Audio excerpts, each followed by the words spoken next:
Welcome to Mastering Stockpiles, Real-Time Visibility and Control with Reconciler. Thanks so much for joining us today for this webinar. I did put it out there to my team saying, what should we actually do a webinar on? And one of the consultants said, stockpiles. I get asked about stockpiles all the time. And so I thought, yeah, brilliant topic. And it clearly was something that aligned with the broader community out there. When we talk about reconciliation, we know that stockpiles have an important impact on the way we reconcile. Yet they're still one of them, like probably the most least visible. So operationally critical, yes, and they are as part of the mining value chain. And today we're going to just shine a light on those stockpiles and show you in Reconciler where we actually touch on stockpiles. So we don't necessarily need it for our reconciliation reporting, but we need to know the impact of the stockpiles on that reconciliation.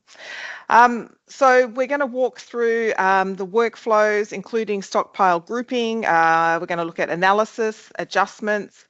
We will look at some custom reporting in the pivot view and just see how we can trace those material movements across the full mining continuum. And when I say continuum, I mean the mine value chain. For those of you that aren't familiar with Datamine, the image shows part of the current software solutions that Datamine owns and supports globally. So we've got something for every part of the mining cycle, from exploration, geology, planning, through to production, laboratories and sustainability. So Reconciler sits in the production portfolio alongside other solutions like production accounting, mine market and Centric. So we have Reconciler. As I said, we're not going to stay in PowerPoint, so let's get straight into the demo. Okay. Just some quick navigation for anybody that's not familiar with Reconciler. It's a very simple menu structure that we have down on the left-hand side. Today, I've preloaded some screens just so that we can touch on all of the different screens that actually help us with stockpiling. We're going to look at the continuum. We'll look at the material movement, the pivot view. We will jump into the stockpile screen, so the management, analysis and adjustments. We'll have a look at a dashboard, and we'll also have a look at some group management, and then finally we'll have a look at some data health. So I'm not going to be moving through the menu structure because I've opened up extra tabs in the screen. What we have here is the big picture. We're looking at the continuum, the mining value chain. I've collapsed some different nodes because I'm not interested in those. I'm just looking at a couple. I've got the resource model, grade control model, mine production. So mine production being the in situ material and where has it gone to. So it's been mined, so it's mine production. The mine delivered, what material has trucking delivered to the crusher. So that's it's a really, I guess, classic point where we have a lot of stockpiling happening. So we mine the material out of the pit or the underground, and it goes to stockpiles, or it goes to waste dumps, or it goes directly to a crusher. Within the continuum, what we see here down below is the waterfall chart. So we know that we've had 2.6 million tonnes of ore only for this month be mined out of this pit. Or it's multiple pits actually. So 2.6 million tonnes. Of that, we've had 1.38 go to ore stockpiles, and we've had 1.214 go to directly to the crusher as direct feed. So we've got this stockpiling component. On the other side of that, we have this 1.5 million tonnes that has actually been sent to the crusher. Okay, now that material is coming from, yes, the direct feed, so straight out of the pit. It's going straight to the crusher. These numbers will be the same. But we also have what we call stockpile feed. So stockpiling goes to a stockpile. Stockpile feed comes from a stockpile. We've got a 1 million tonne discrepancy for this month between what was added onto the stockpiles and what was removed from the stockpiles. So if we're trying to do any kind of reconciliation between the models and say plant product or plant feed, we know that we've got this 1 million difference of 1 million tonne difference of stockpiling material that's happened in that 1 month. We also have a component of stockpiling typically after the crusher. So between the crusher and what's going into the plant, we might have like a coarse ore stockpile or a tactical stockpile, whatever it might be called. And in this case, we've actually got a 32,000 tonne discrepancy between the two. So what goes in the crusher doesn't necessarily go straight to the plant. Same thing, whatever we mine doesn't necessarily go straight to the crusher. So as I said, this is the big picture. This is giving us an idea that, okay, we've got a lot of stockpiling happening within this 1 month. What we are interested in now is looking at this in a little bit more detail. So this is a total number. Let's actually delve into that a bit further.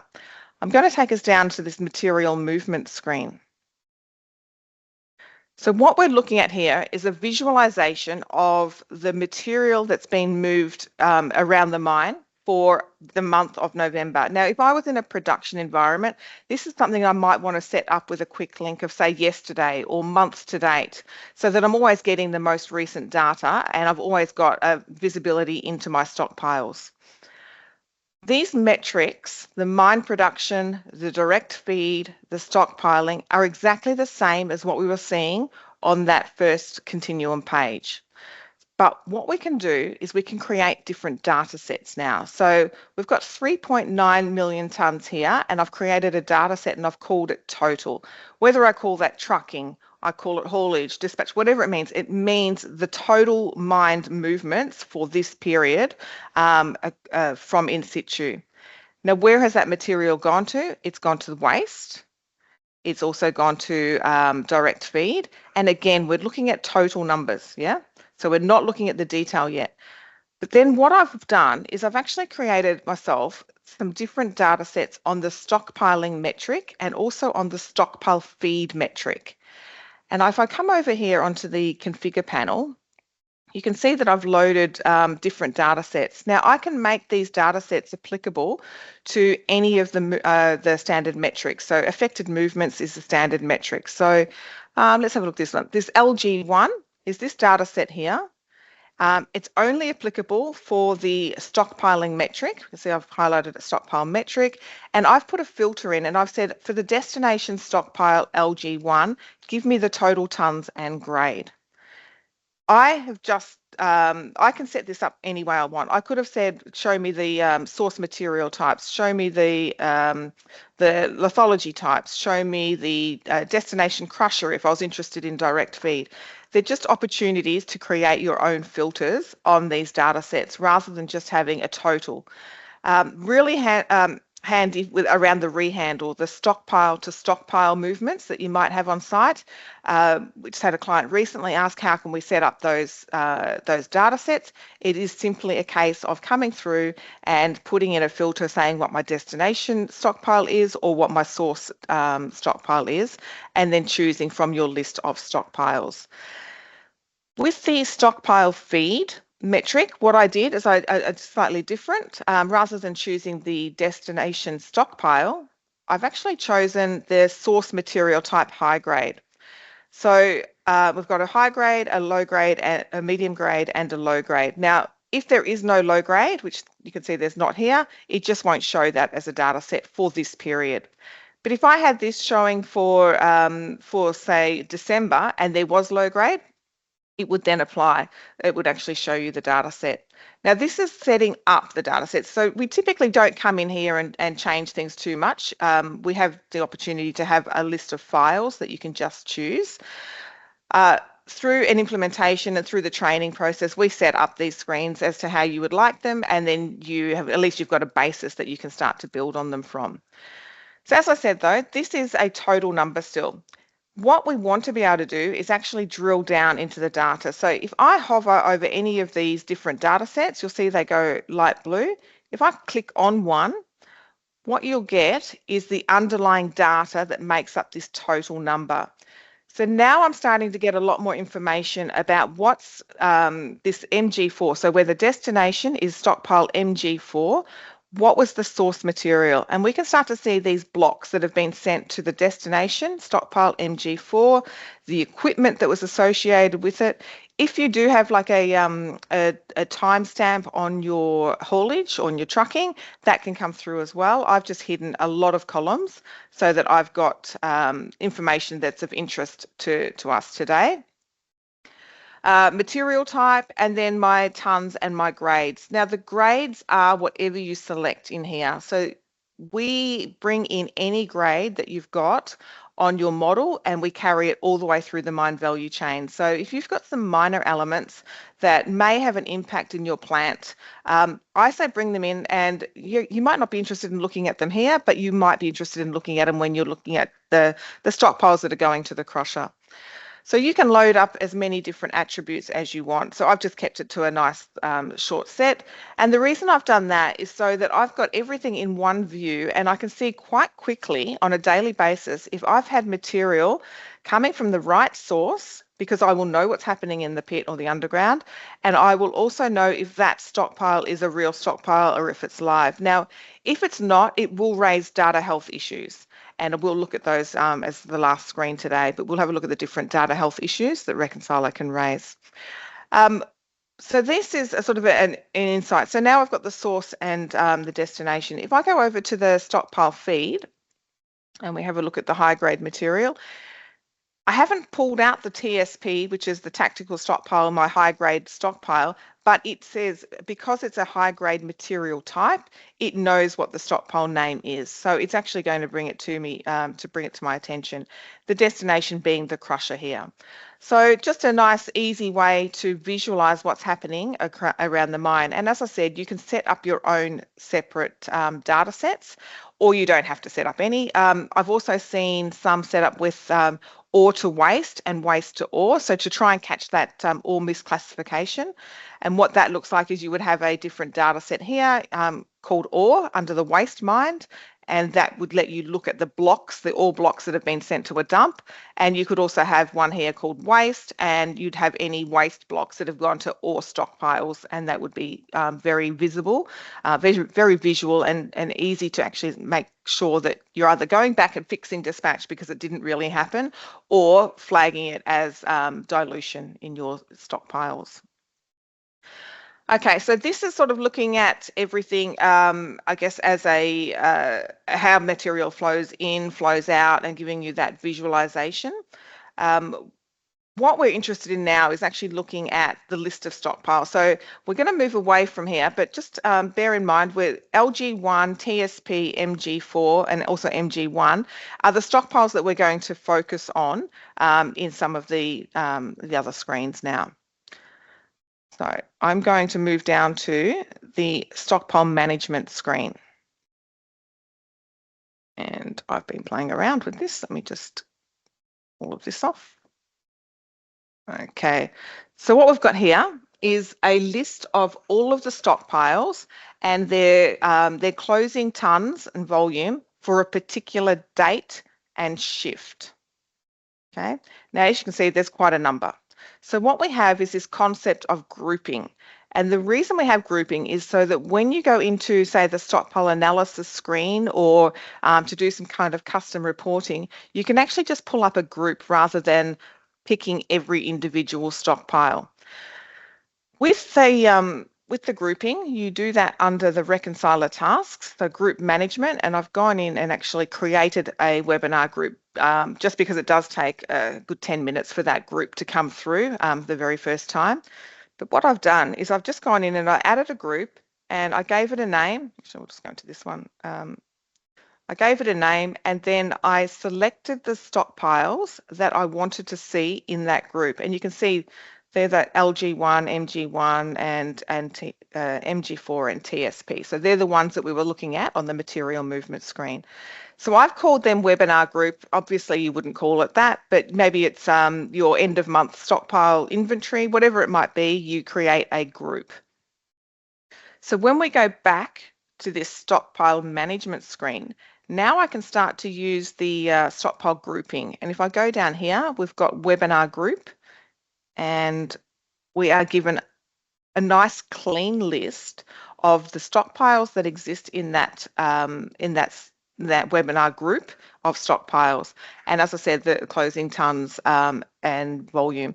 You will notice we do carry wet tons and dry tons, and that will be throughout everything. Every screen will have the opportunity to look at wet and dry tons. Clearly my moisture is sitting at 1 in this demo set, but real life, you would have a different moisture and you would have different numbers in the wet and dry. So it just takes out any confusion with what you're looking at, whether it's wet tons or dry tons. It's your choice.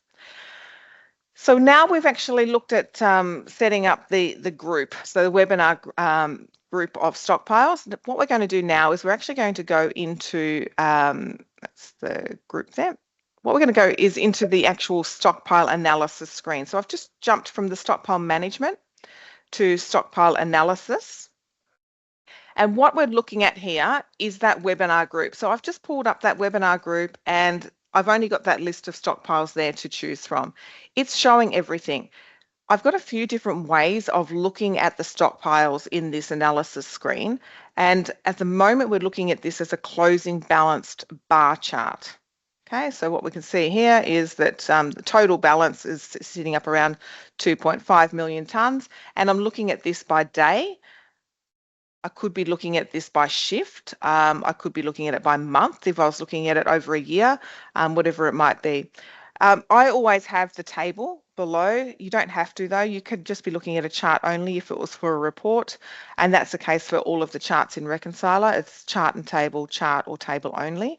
But I like to look at the data underlying the pretty picture. There are different ways of looking at this data though. So we're looking at the stacked bar chart so we can see the individual stockpile components, TSP, MG4 and MG1. We could look at just the closing balances for each of those stockpiles. Pull that up. And here we've got MG1, MG4 and so forth. But the one I like the best is the activity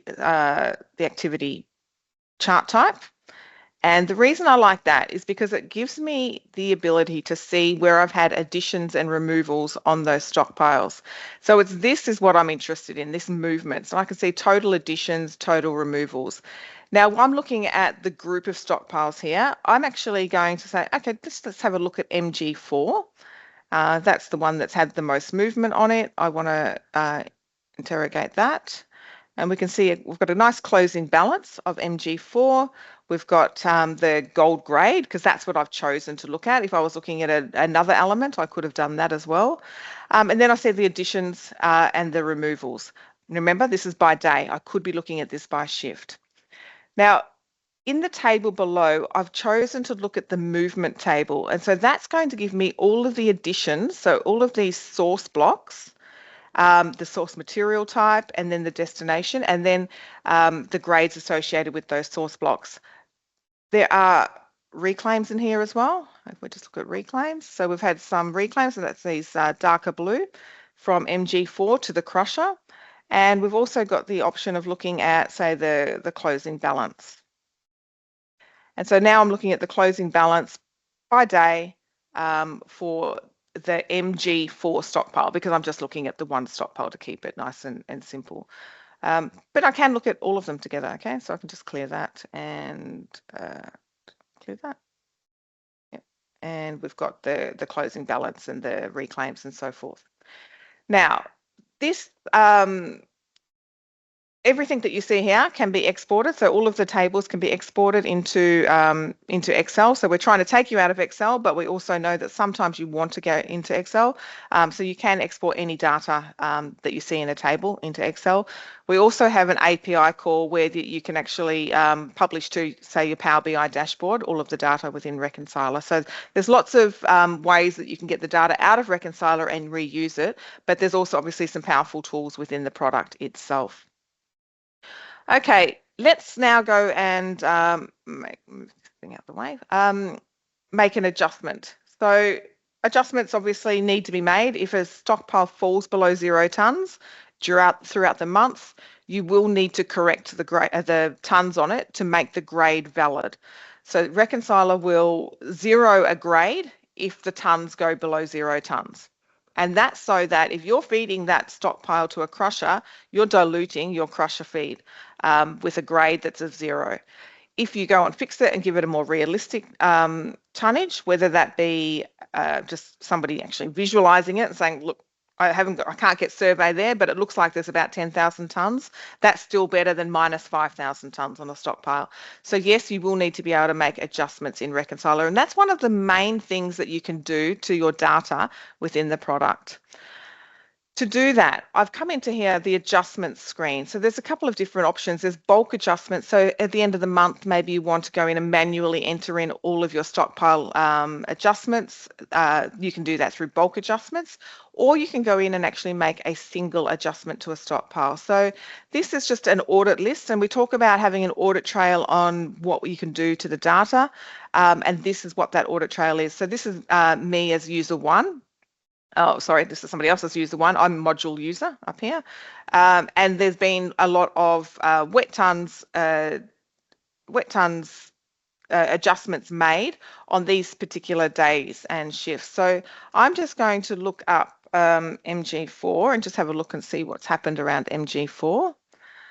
Okay, so we've had the last adjustment that was made on MG4 was on the 30th of September. So I'm going to go in and actually create a new adjustment. And let's choose MG4. I need to choose a date and a month. So a date and month. So I'm just going to choose the 15th of the 11th in the year that we're looking at, and a night shift. So my day is considered a day plus a night to give me the full 24 hours. And what I need to put a reason in here. So I'm just going to, let's just say it was a survey that had given me this new number. What Reconciler will do is it will actually go and give you, for that date and that shift, it will tell you what the current closing balance is. So if I change that date to say the December, it will give me a different closing balance because clearly the date and shift will have a different balance. So let's just go and make this, I'm just going to make it 300,000. I've chosen to do a wet tons adjustment. I could have done a volume adjustment, and I could have also changed my my density. Okay, so if you want to change your stockpile densities, just come in and do a volume. So survey will give you a volume and change the density, and that will update your tons, your wet tons as well. You can change grades as well. So we don't promote changing grades on a stockpile unless you've done some kind of sampling campaign, but you can absolutely change a grade on a stockpile within the actual solution. So let's just keep it at 300,000 to keep it nice and simple, and let's save that. Okay, it's letting us know that a stockpile has been created. Now what's going to happen now is it's going to go and start processing that adjustment. So I'm going to go back here and I'm going to just refresh the screen because I don't want to wait for it to come up, and I'm not sure how long it's going to take to actually show. This is live demo.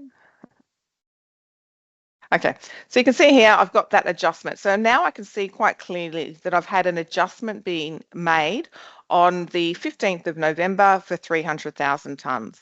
So it's very easy to see where you've actually had an adjustment, and it'll also show in the table. So that's sort of just an example of how we can get a quick adjustment in and actually bring that total, say, back above 0 tonnes, or to give it a more realistic value. Okay. So that was the adjustments. Right, so we're just moving down into pivot view now. So pivot view, think of that as more like your custom reporting. So we've given you some modules and some screens like the analysis screen and the material movement screen to view your stockpiles. The pivot view itself will actually then open up more metrics around the stockpiling. So we're talking about things like my closing balance if it was unadjusted, my closing balance if it was adjusted, and then what was the net adjustment on that. So they're things that we'll explore now. What I'm showing you here is just a tap into the Reconciler data warehouse. and I'm looking at this stockpile table. So we've got a few different tables here. If you were looking at, say, you wanted to know exactly what sources, so the source ID, the block ID that was going to a stockpile, you'd be looking at your movement. If you're looking around the metrics, the total additions, the total reclaims, the closing balances on a stockpile, you'd be looking at your stockpile table. If you were looking at your stockpile feed metric or your stockpiling metric, you'd be looking at the metric table. So we're just going to focus on this stockpile table for now. And what I've done is I've just pulled in a few different dimensions into the columns and the rows.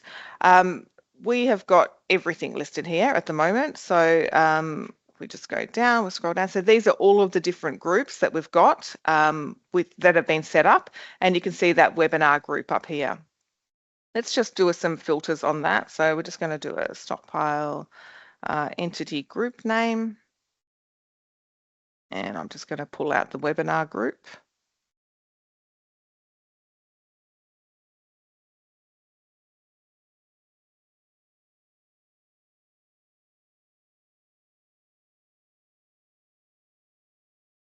So now I've got that nice small list that we were looking at before, but you can see that I've got a lot of different values, I guess, that are showing. So opening wet tons, opening gold grade, additions, and I've got all of the grades and so forth. So I can start to move these things around. I can say, okay, well, I know that I'm in the webinar group, not interested. Yeah, I don't need the material type. I'm just going to turn that one off as well. And I actually am only interested in the tons, just show me tons. I'm not interested in grade for this particular query. I'm going to turn those off, apply and close. And I've got a nice simple list, okay, of my inventory. So my opening wet tons, my additions, my removals, my adjusted, my closing. As I said though, I could have pulled up anything, right? I could have pulled up any kind of grades.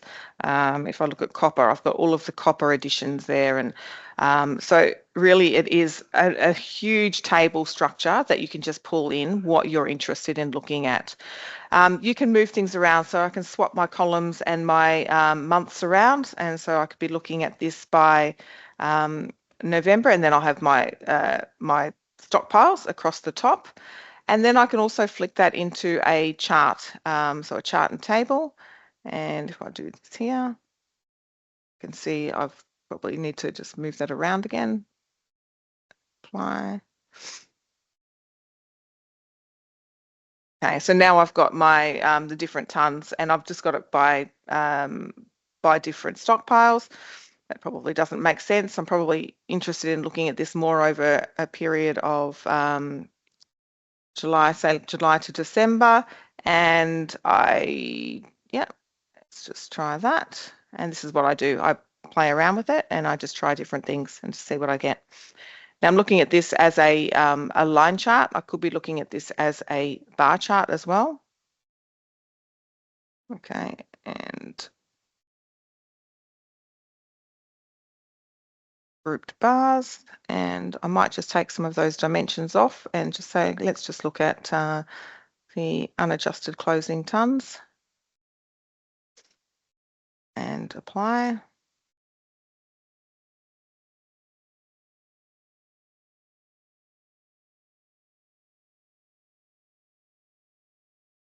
Okay, so I haven't done the colouring right, but hopefully you can see the idea of what you can do. It's all there, it's all available for you to actually have a look at. I did actually have another screen that I had created, which was the net movement by month. We're just going to this one. What we'll see here is I was interested in what was the difference between my closing balance before I made an adjustment and my closing balance after I made an adjustment. And you can see 0 being great. I haven't had to make any adjustments, but then you can see the impact. So, some of them have had 121,000 tonnes difference for, say, August on that MG4. So these are quite powerful metrics that you can actually use to show that I guess the impact of the adjustments that you're making on your stockpiles. You can put totals on these as well. So, there is an option to put totals on all of the tables, and or you could be showing this as like I say, a bar chart if you wanted to, but it made sense to look at this as a line. So it's just an example, again, just it's restricted on time, but an example of the fact that the data's in there and it's just a case of slicing and dicing it as to how you want to look at it. And then when you get the screens and the tables and charts how you want, you actually save them, and you save them so that they come up in this list. And so you don't actually have to keep coming in and changing these filters like I'm doing today. You just come in and you choose whatever screen that you're interested in looking at, and the data is all there. With the idea of saving those configurations, what we have is the ability to then publish them to a dashboard within Reconciler. And so hopefully some of these screens are now a little bit more familiar to you. So I've loaded 4 different configurations that I've saved in the other modules, but now I've published them to a dashboard. And I've just chosen 4 different ones, and you are restricted to 4 per dashboard. So if it takes you, say, 2 or 3 different dashboards to tell your story, that's fine. Better that it be a focus on an actual dashboard that we're looking at. You can control the way that these are designed. So I've just moved things around to try and make it look, attractive to me.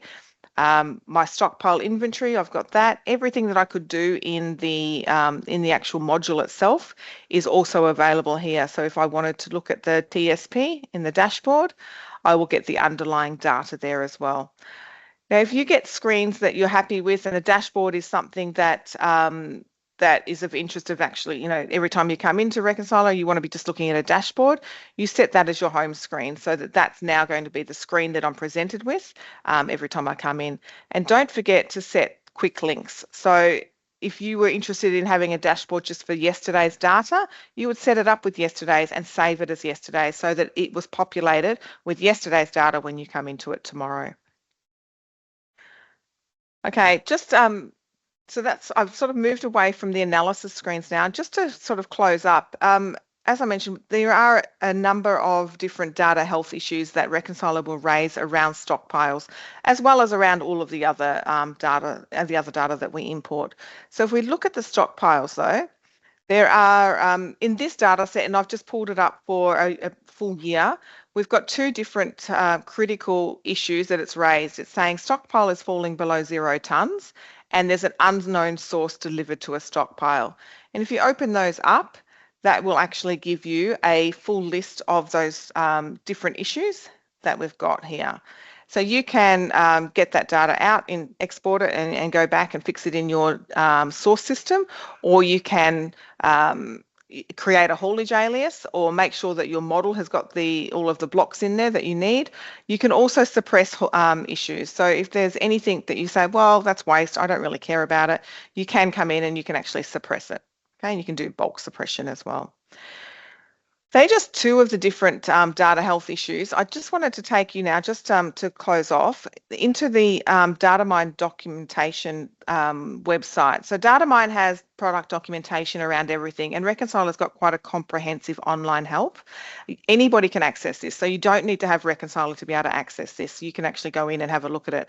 I just wanted to go into the Reconciler help itself, and then specifically into the data health issues. And let's go into here, data health issues. So we talk about having a lot of business rules that we apply to the data before we actually publish it in Reconciler. This is an example of some of them, okay? This is not a full list. Some of them are quite self-explanatory and they don't need an explanation, but let's just look at the data health issues. So we've got stockpile falls below 0 tonnes, an unknown source is delivered to a stockpile, material types not resolved, cannot modify approved data. You've already locked the data down, you can't make a change to it. Grades are negative. And then we also have some warning issues around that as well. So like I say, this is available to anybody to have a look at the different data health issues. You can also have a look at around stockpiles and have a look at all of those screens and what they tell you there. So let me just close off. So just before I do go, I did just want to, I tend to leave on this slide.